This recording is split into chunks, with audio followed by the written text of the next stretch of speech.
all adolescents have this highly emotional limbic brain system.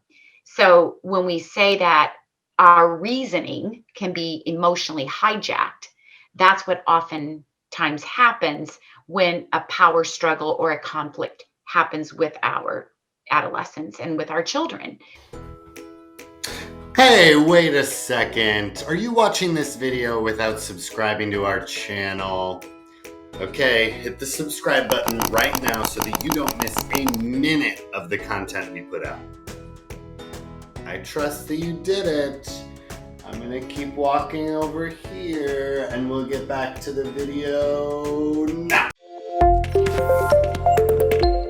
When we think about the developing brain, what happens is so we know that attention deficit challenges, um, are really occurring in this prefrontal cortex area. But I don't want, I'm being very schematic, and that's not accurate either, because, children who are experiencing attention deficits, that affects the emotional brain, which is this midbrain and limbic system. It affects all areas of the brain. The brain doesn't work in regions. The brain is this complex, interactive organ, but those executive functions normally don't develop until late 20s or early 30s. And so, but our adolescents, all adolescents, have this highly emotional limbic brain system.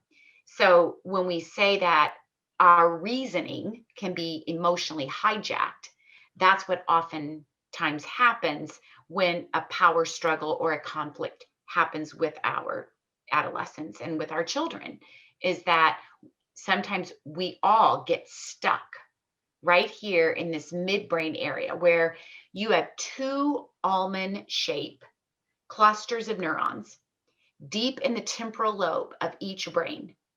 And that is the amygdala. And the amygdala is our brain's smoke detector. It is our vigilance center. And there have been some very recent studies that are showing an enlarged amygdala in children and adolescents with the classification of ADD, OCD, and children with the classification or ruling diagnosis of being on the spectrum, ASD. And so, in the reason that we see that enlarged amygdala is because the more anxiety and fear, or the more negative emotion, that area of the brain wires up. Those circuits become really flourishing, where anxiety, significant anxiety, and significant fear and anger can actually atrophy this prefrontal cortex. And the connections, the neurons connecting, begin to weaken and pull apart. So that is oftentimes the reason that we see this overactive, reflexive, reactive response in children that are struggling with attention and working memory and emotional regulation. It's very frustrating, because then they begin to live in this is survival brain. So that brain stem and that limbic area, that's survival. And that's fight, flight, or it could be just, completely shut down, which is a frozen response. Right. And so it sounds like understanding the ADHD brain is something that's very important for parents. I'm sure a lot of parents are probably thinking like, wow, like I'm not a neuroscientist. This is overwhelming stuff. I don't know if I want to get into that. So what are some steps that they can take, including other teachers or caregivers, to just get started there? Yeah, so, if I had to break it down overall, I would suggest that families and schools really think of four main things. The first is that we have to assess these brain buckets, including the biological, that academic, the executive, and the emotional and behavioral buckets. You really have to have a good understanding of how they interact so that you can target the areas, as I mentioned before, that are in need of support. Sometimes, for example, kids are inattentive because they're very anxious about a test, or because they don't understand their strengths and weaknesses and therefore feel out of control, as I mentioned before. So the intervention for all of those are very different. So we want to make sure we really have a good understanding of those brain buckets so that we can more effectively find our interventions. And then second, you have to understand brain patterns so you can work with them and not against them. Too often I've seen people try to put interventions in place that work against the natural patterns of the brain or against the natural patterns of the kids, and that really doesn't work. So for example, the same part of the brain that controls emotions controls thoughts.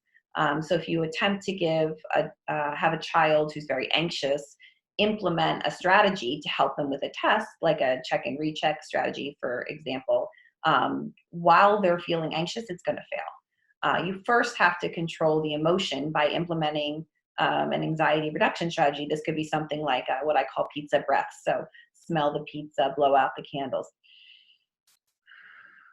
which will help physiologically calm them down and also start to reduce the way the body feels anxious as well as the mind, because they're focused on breathing. Moving into the third area, we really want to teach emotion and behavior management skills as well as our executive skills the same way we teach things like math and reading.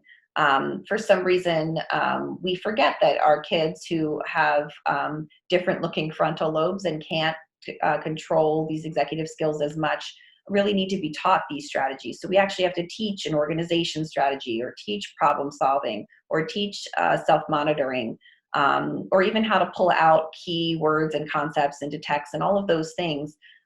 Too often we try to put something like a reward system in place, like a sticker chart, without teaching the skill that the kids need to be successful. So if the child doesn't know how to problem solve, or they don't know how to stay organized, no amount of stickers or rewards is going to help them be successful. And finally, we really, as we mentioned before, want to build independence training so that our children can learn how to do these things for themselves. And we've talked about why that's so important. So you can do this by continuing to support your children, because we never want them to fail completely. So, we never recommend that parents or teachers would remove their support. But the way that you can help kids begin to develop the skill of doing this on their own is by requiring the child themselves to work to first identify the problem, identify the strategy that they want to use, and then implement that strategy. And this will require a number of cues up front, and you'll probably have to help them a lot. But over time, parents and teachers can allow children to give them the answers to these questions with less and less cueing and with less and less help. Whoa, really quick, before you head out, if you liked this video, go sign up for our newsletter so that you don't miss a single update on all of the exciting things that we're working on here at SmartCourse.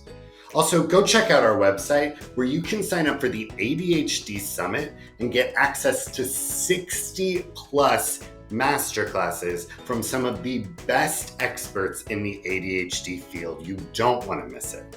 Also, if you can, please support us on Patreon. You'll get access to exclusive perks and deals and help us make even more content.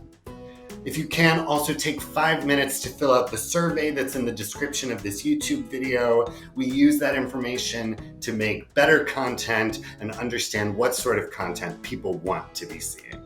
Finally, give this video a like, a comment, a subscribe, anything that helps it reach more people. As always, thank you so much for watching, and we'll see you next time. Bye!